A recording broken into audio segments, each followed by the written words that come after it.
और अब आपको सीधे इरपिन लेकर चलते हैं क्योंकि गौरव सावंत हमारे संवाददाता वहां पर लगातार मौजूद हैं। गौरव के पास चलते हैं। गौरव, एक महत्वपूर्ण शहर अपने आप में इरपिन है क्योंकि वहां पर भी लगातार हमले हो रहे हैं, तस्वीरें हम दिखा रहे हैं। जरा बताइए क्या उस शहर के हाल हैं, कितनी इंपॉर्टेंस इस शहर की है इस युद्ध के 36वें दिन।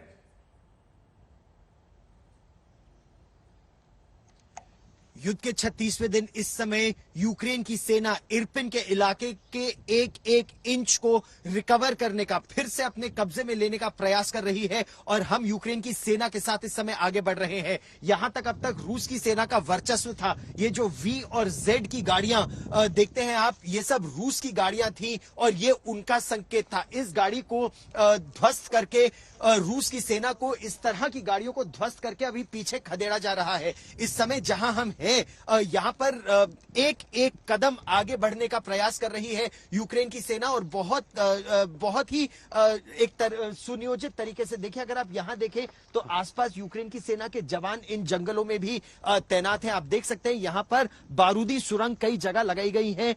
यहां पर एंटी टैंक माइंस भी सड़कों पर हैं, एंटी पर्सनल माइंस भी लगाई गई हैं। उन सबको हटाते हुए यूक्रेन की सेना धीरे धीरे आगे बढ़ रही है। रुक रुक कर गोली भी चलने की आवाज आती है और धमाकों की भी। तो अभी ये तय नहीं है कि ये जिस तरह की आवाजें आ रही है क्या ये केवल प्रोब फायर है, यानी यूक्रेन की सेना जब आगे बढ़ती है और कहीं कोई मूवमेंट देखती है तो एक अंदाजे से गोली चलाती है उस दिशा में कि वहां पर कोई हॉस्टाइल एलिमेंट्स है, कौन है वहां पर, और अगर क्लियर होता है तब वो और आगे बढ़ते हैं। अगर रिटेलिएटरी फायर आता है तो फिर वो ठिठक जाते हैं और हम उनके साथ आगे बढ़ रहे हैं। और ये इकलौता चैनल है जिनको वो अपने साथ लेकर इस समय हम लोग आगे चल रहे हैं, इसको रिपोर्ट कर रहे हैं। लेकिन अगर आप आसपास देखें तो इरपिन का ये इलाका पूरी तरह से ध्वस्त हो चुका है। यहां पर बहुत बड़ी तरह से अटैक्स हुए थे, जिस तरह से यहां पर रॉकेट्स गिराए गए, मिसाइल्स गिराई गई, चाहे वो वेयर हाउस हो, दफ्तर हो, घर हो, सभी तबाह हो चुके हैं। लगभग 25% इरपिन का इलाका पूरी तरह से ध्वस्त हो चुका है,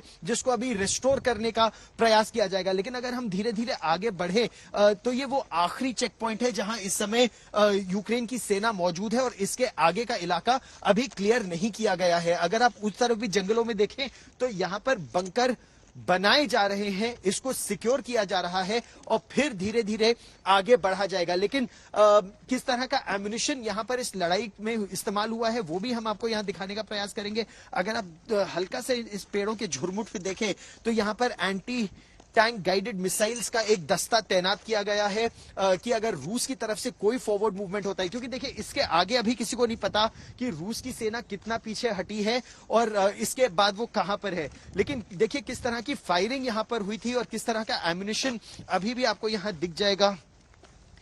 इस तरह का भारी एम्युनिशन यहां पर इस्तेमाल किया गया है, इस तरह के राउंड्स यहां पर इस्तेमाल किए गए हैं और एक दो नहीं लेकिन ऐसे यहाँ कई राउंड्स पड़े हुए हैं। ये दिखाता है कि यहाँ पर काफी भीषण लड़ाई अभी हो चुकी है। फिर अगर आप पीछे देखें तो यहाँ पर तैनात किया गया है सिपाहियों को ये देखने के लिए कि कैसे वो इस एरिया को प्रोटेक्ट करेंगे। इसके आगे केवल वो टूटे घर, ध्वस्त घर आपको नजर आते हैं। अभी उस एरिया को रिकवर नहीं किया गया है, इसको रिकवर करना बाकी है।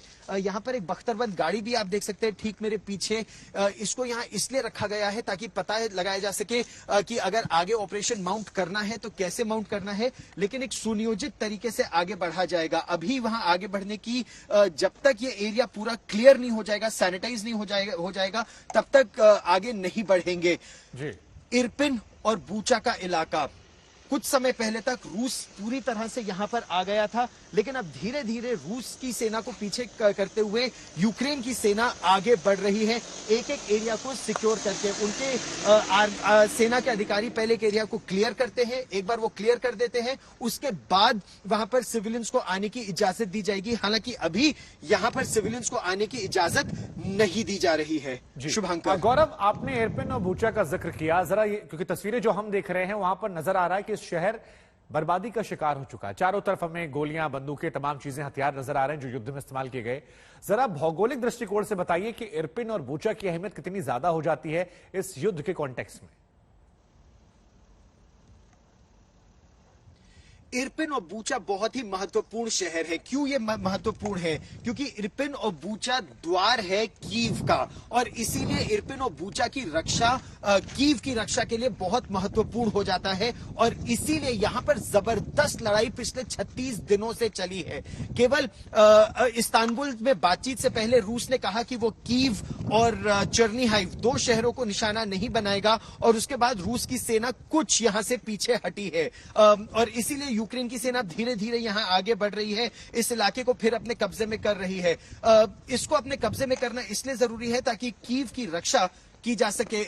यहां कुछ आवाज अभी भी सुनाई दे रही है, कुछ तरह के विस्फोट हो रहे हैं, लेकिन अभी ये साफ नहीं है कि ये जो विस्फोट हमको सुनाई दे रहे हैं ये वो बारूदी सुरंगें या एंटी टैंक माइंस है या एंटी पर्सनल माइंस हैं जिनको निष्क्रिय किया जा रहा है यूक्रेन की सेना द्वारा, या फिर ये प्रोब अटैक्स है, या फिर रूस की सेना जो ये कहा जा रहा था कि वो हट के बेलारूस की तरफ गई है। यूक्रेन की सेना के जिन अधिकारियों के साथ हम हैं उनका ये आकलन है कि ये केवल रीग्रुप कर रहे हैं, थोड़ा पीछे हटके हटे नहीं है।